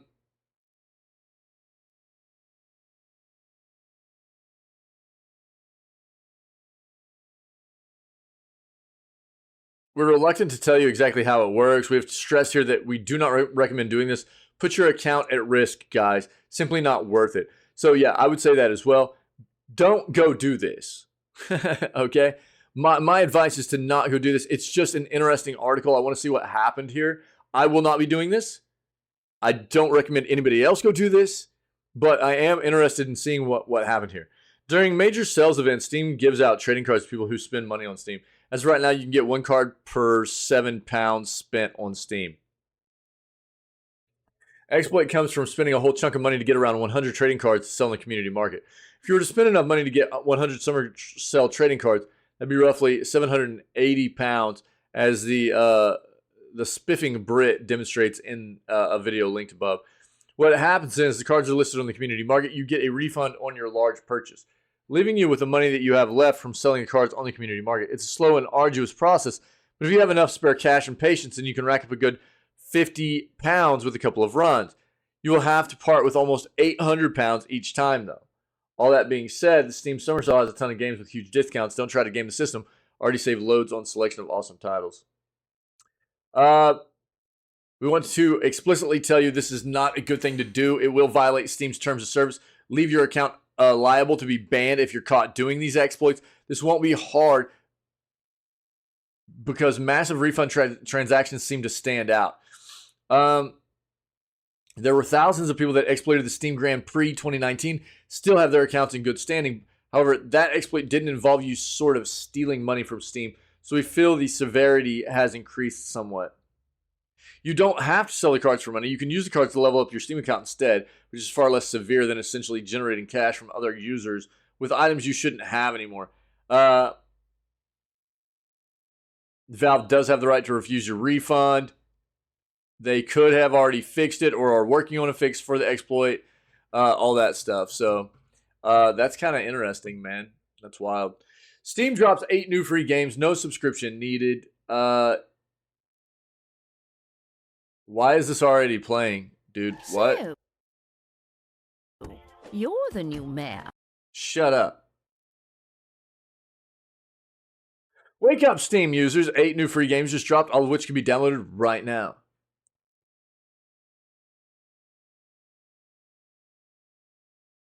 First is Abathur, a 2D arcade action platformer for up to 4 players. World Boss, level up and upgrade your perks, weapon, and equipment. 10-14 player free-for-all. Tim Showdown, we already talked about that one. Minor Settlement. Home Designer Makeover Blast. Train Operator 377. Island Hop. All of these games can be found for free right now on Steam, guys. All right. So I'll link it for you guys. They have links in here for all these games as well. So you can go find these games for free, okay? 34 free games available to download and keep in massive giveaway. Yeah. Again, look, this is what I'll say. This actually lists, use this list. This list seems to have like a ton of games that you can get for free on Steam right now. But this is not the same quality of games. It hasn't appeared to me anyways that you're going to get off of something like what we normally get off of like Epic. Weekly giveaways from Epic. Steam started giving away more games, but they're normally like games that people haven't really been playing. There aren't hardly any reviews on, or there are reviews that are kind of negative, things of that nature. Or they'll be like, oh, look, you can get this game for free, but it's actually just like a prologue, so you don't get to play the full game or whatever. I don't know. Take a look though. Okay, yeah, Psycho, sounds good, buddy. Yeah. If we don't see you, man, have a good day. Okay, so take a look, see if you guys can grab some free games off there that you might be interested in. Okay, this bundle offers 10 Steam games for only $5.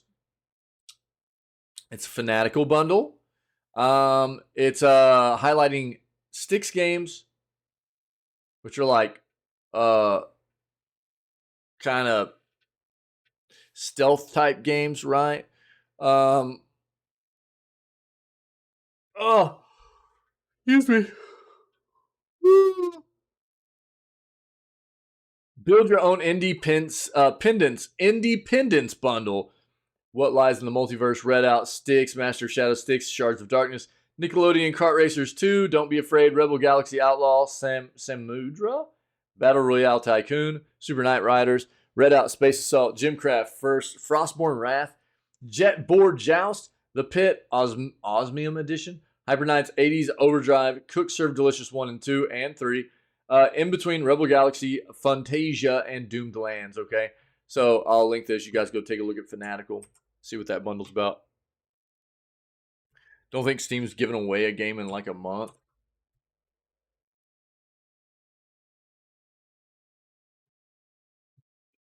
Unlucky play. Well, while we're on the topic of free games, look, today's the last day you can grab the current Epic free game, Dungeon of Nahalbuck. Okay. So grab this game and get ready for Grime, Tinge of Terror. So this is the last day. I mean, you don't even have a day left. You got like an hour and a half, 2 hours, about 2 hours left to grab this game before Grime, Tinge of Terror is the next free game, and you won't be able to grab this one anymore. So get your free games, man. Unlucky player snags Diablo 4 Legendary that's so bad it feels spiteful. Surround yourself with infinite enemies. You could reach that 8 life per second. With drops like this, the Butcher is getting the last laugh over players that slay him. D4's many high tier drops were not created equal. Yeah, there are the Barbarian Gloves that turn the game into a kind of euphoric slot machine. And there's the Necromancer gear that renders the Corpse Explosion ability completely ungovernable, but they're just one side of the coin. The other side has, well, stuff like this. The Boneweave Helm of the Crowded Sage, uncovered by a Diablo player who goes by Lavis Vincere on Reddit. The helm is a largely unremarkable bit of legendary headgear in every aspect but one. Its aspect. That's the text in orange next to the star. If you're not sure, and in this helm's case, it reads, you heal for 0 life per second for each close enemy, up to 8 life per second.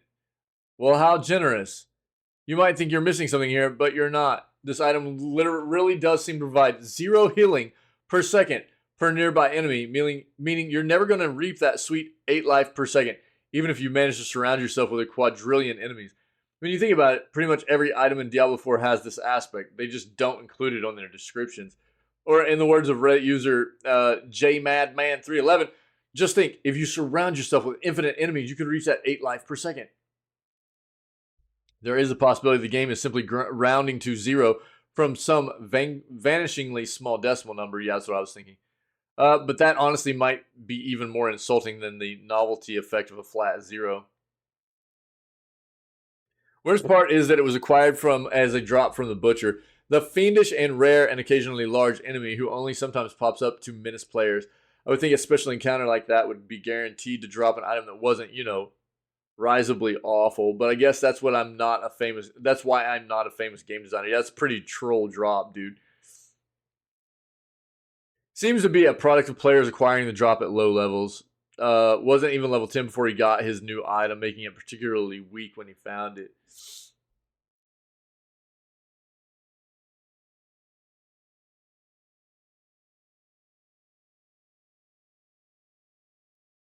That's pretty funny. Troll drops, dude.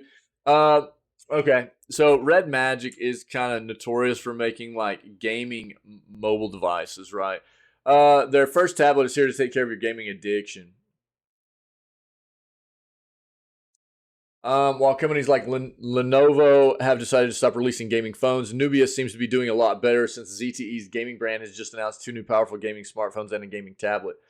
This week marked 2 milestones for Nubia as the company announced the first phone to pack 24 gigabytes of RAM. Its first ever tablet. Since we've already reported about Red Magic 8S Pro Plus, let's take a look at Red Magic's first tablet designed to cater to your gaming needs. It slates a stunning 12.1-inch IPS LCD display with 1600 by 2500 pixel resolution, 144 Hz refresh rate, and 240 Hz touch sampling rate, which is very important for gaming devices. Unlike the Red Magic 8S Pro's display that offers a brightness of up to 1300 nits, the tablet can only do up to 600 nits. The tablet is equipped with a powerful Qualcomm Snapdragon 8 Plus Gen 1 processor, coupled with either 12 or 16 gigs of RAM and 256 or 512 gigabytes of 3.1 storage. Just like the 8S Pro, tablet comes with an Ice Magic cooling system, although not the upgraded version. Probably not important for gamers, but the tablet also features a 13 megapixel main camera and a secondary 16 megapixel front-facing camera. More importantly, it includes a massive 10,000 mAh battery inside, which supports 80-watt fast charging, allowing the battery to charge completely in just 55 minutes. As far as the price goes, the tablet will be available for pre-order in China starting July 11th for $540 for the 12 gigabytes of RAM, 256 gigabyte storage version, and $635 for the 16 gigabytes of RAM and 512 gigabyte storage model. You can also buy the smart magnetic keyboard and stylus pen to go with the Red Magic tablet. Be available for $85 and $55 respectively. No word on when it'll be available globally. Nubia usually launches its gaming phones in other countries too, so the tablet won't remain a China exclusive for too long. Interesting. Pretty good stats there. Not a terrible price point. Court documents say a new PlayStation 5 Slim is releasing this year. We kind of already knew that. So new court documents. We've got all this information leaking out from the FTC stuff. Revealed that Sony could be releasing a PS5 Slim later this year. First spotted by Game Rant, the document states that PlayStation likewise sells a less expensive digital edition for $400 and is expected to release a PlayStation Slim later this year at the same reduced price point. They were saying the Slim was going to have like a removable like disc drive originally or something though. That was like rumored stuff. What up, Kayla? What's going on? Those googly eyes, dude. Oh. If you're familiar with Insider Gaming's PlayStation hardware coverage, you know that we've already covered a new PlayStation 5 that's in development. Scheduled to release in September, the PS5 will have a detachable disc drive, like I just said, as a means of reducing the PS5's entry price point. Insider Gaming understands this new PlayStation is set to completely replace the original PS5 by the end of the year. Unclear what the new PS5 will be called, but based on the documents, it suggests it'll be called the PlayStation 5 Slim. That'll be a big surprise, right, guys? How you doing, Kayla? Several months ago, sources showed a prototype of the console to Insider Gaming under the condition the photos do not go public. Unfortunately, the prototype was 2 black boxes connected via a USB-C cable, which was to test the detachable disk drive feature. So we're unsure of how the final unit will appear. Okay, yeah. So it looks like we're getting more information on this front. PS5 Slim should be hitting at a $400 price point probably. It's looking pretty concrete, you know. But it's not official yet either, so grain of salt there, I guess. Last article I have, guys, then we're going to go play Dave the Diver. So excited. But if anybody has anything to add, let me know, and we'll address it before we move on to the gameplay today. Not feeling good? Oh, man, I'm sorry. Oh, dude, that sucks, Kayla. Yikers, man. Did you eat something bad? Steam survey suggests players ditching 1080p gaming monitors. Is 1080p slowly becoming history? I think for actual gaming, yes. This is what I'll say, though, is that, like, dude, I still use a 1080p monitor as, like, a secondary monitor. Barely eat anymore? That's not good. You gotta eat, friendo. Gotta eat sometimes. How was it? You went out and ate with your family though, right? How was that? You probably don't want to talk about it. Sorry. We'll get away from that topic if you're feeling really bad right now. Sorry. Uh, yeah. So you're just like dry heaving and stuff. Gross. That bundle was on Fanatical, dude. Yeah. Hold on.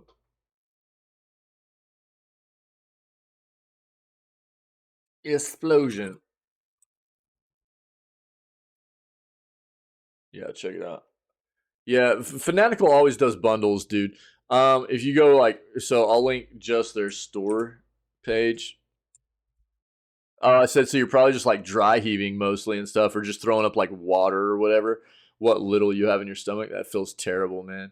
So if you go to bundles right here, dude, they'll have like the bundles that you can get into down here. Not book bundles, dude. Game bundles. There we go. Build your own independence bundle right here, dude. This guy, Wick. This will be the bundle we were reading about earlier that I linked the article for. So here, I'll link the Fanatical page too.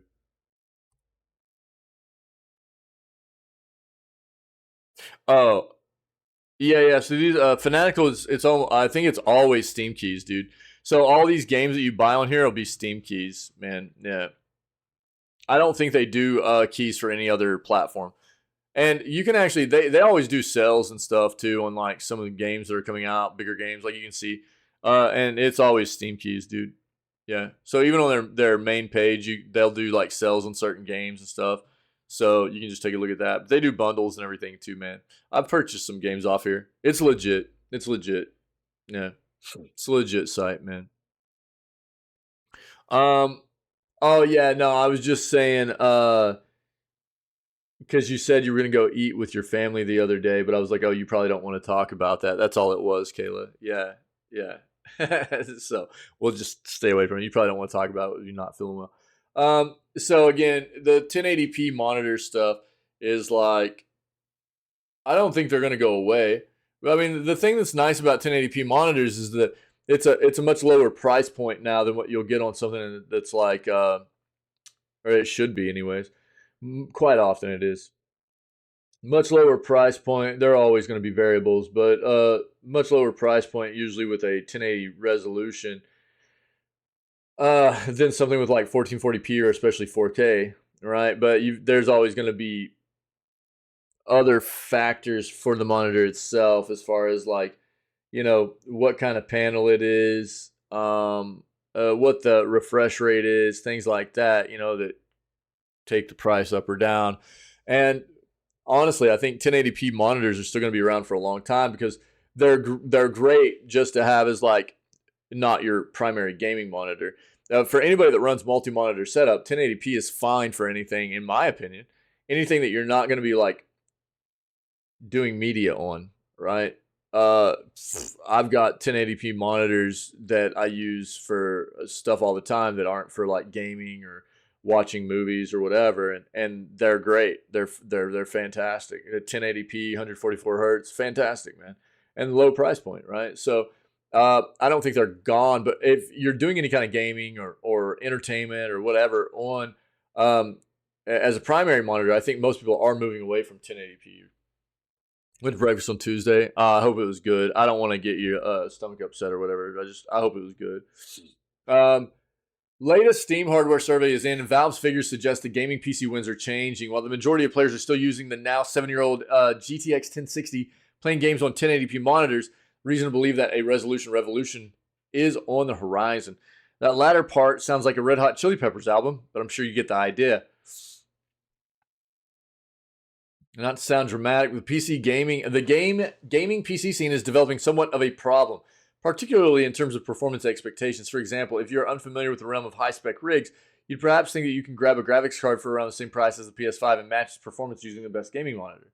In reality, just a GPU like the RTX 4070 will run you more, and cheaper alternatives like the 4060 can't quite perform the same 4K tricks as a new-gen console. Not even upcoming Prime Day PC deals will necessarily save you from this fact.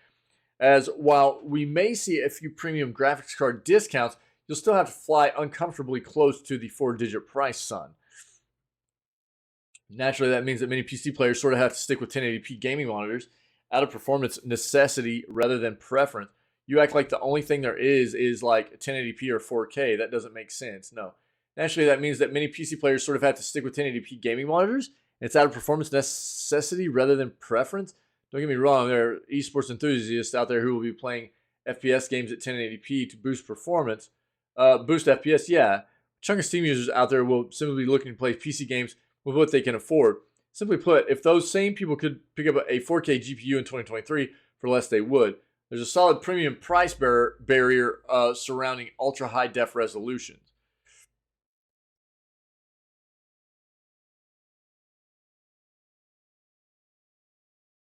I mean, I think where you're starting to see people turn over to is probably more 1440. Like right here, you see 2560 by 1440 is 13%.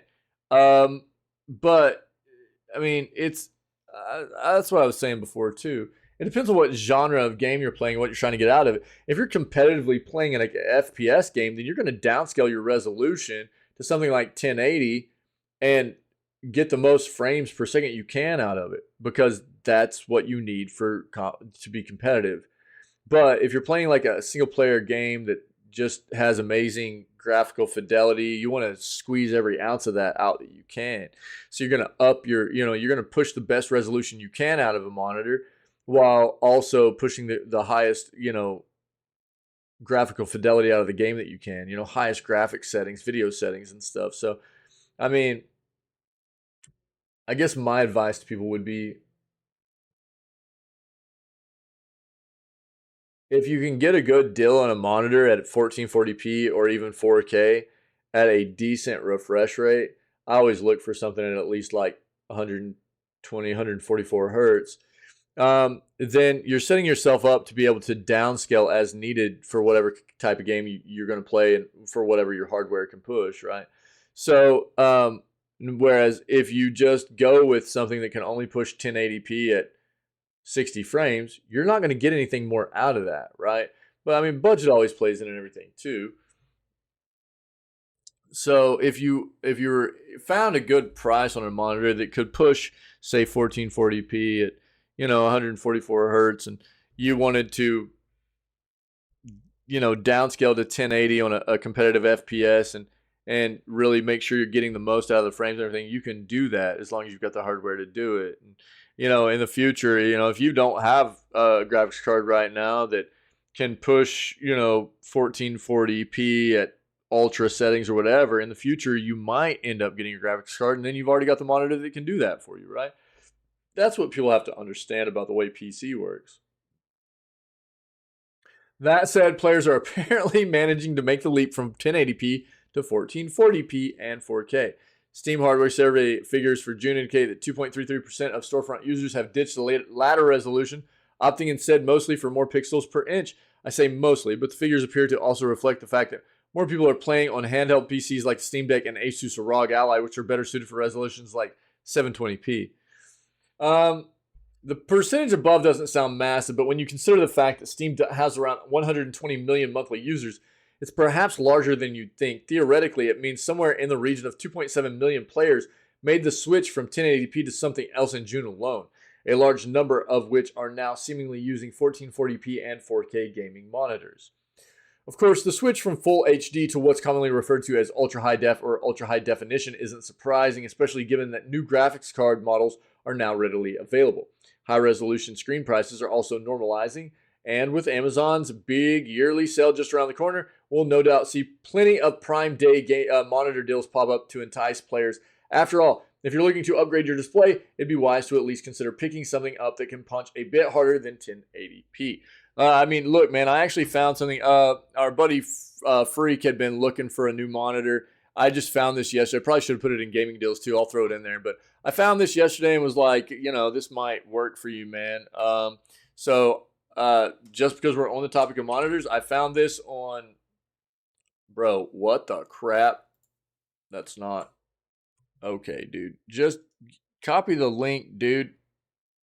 There. So I found this on Slick Deals.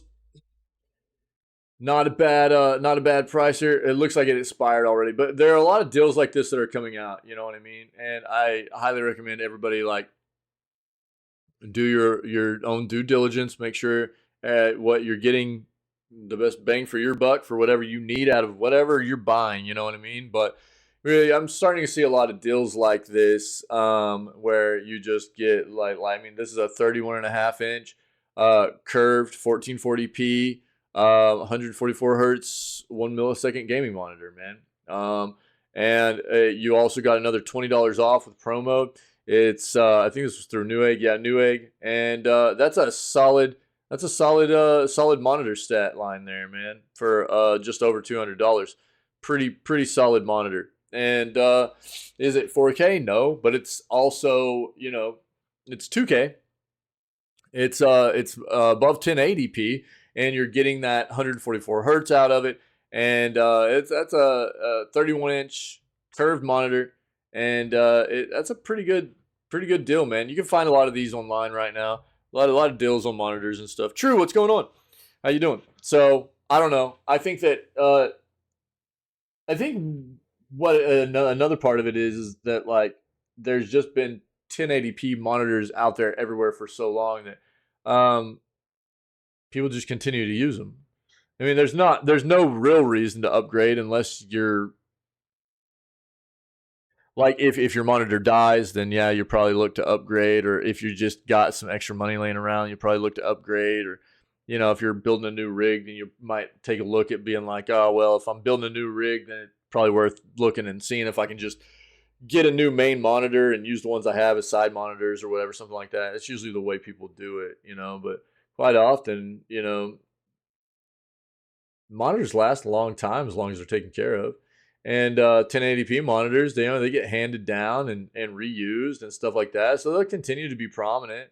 But I do think people, especially with the fidelity of gaming and 2K to 4K and stuff, people have started moving over. Yeah, and it makes sense. The price of these bigger, better, higher resolution, faster response time monitors is coming down. And especially I think especially from the 1080p to the 1440p, I think the price point is really getting pretty negligible to where you don't have to spend very much more money, especially if you find really good sales. So it just makes sense to dive into that side of it, you know. I am good, True. Thanks for asking. Fantastic. Good to be back after a day off, you know. That's the news, man. That's the news, guys. We're gonna go play some Dave the Diver. Dave the Diver. Let's get some of that Loop Hero goodness going. Yeah, baby, yeah. All right, you guys rock, man. Appreciate it. It's good to be back. As always, Wednesdays always. It's good to have that time off to work on stuff, and I'm getting things done. You're not getting to see a whole lot of it yet, but hopefully here pretty soon you will. And it's just it's weird having that day off. It's always good to be back and see you guys, be able to get back into some gaming and hang out with the friendos, man. So good to be back. I hope everybody had a good day yesterday. Great news segment. We'll do more of it tomorrow, as always, man. For anybody that's checking out this news segment, all of our news segments we do at the beginning of every single stream at 6 a.m. CST. We're live 6 days a week right now, every day except Wednesday.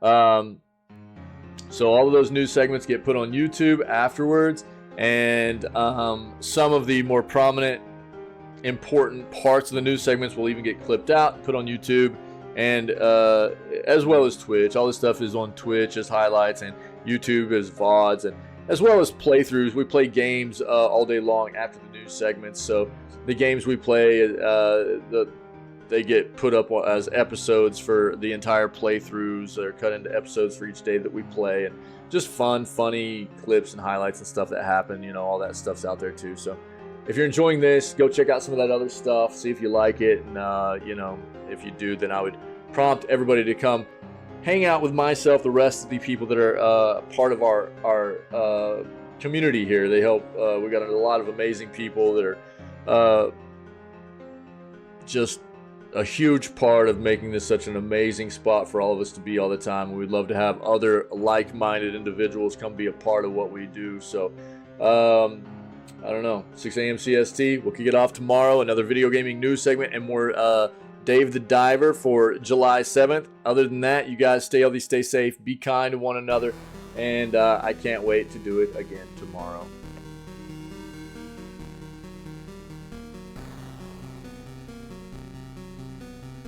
I need more coffee. I need more coffee.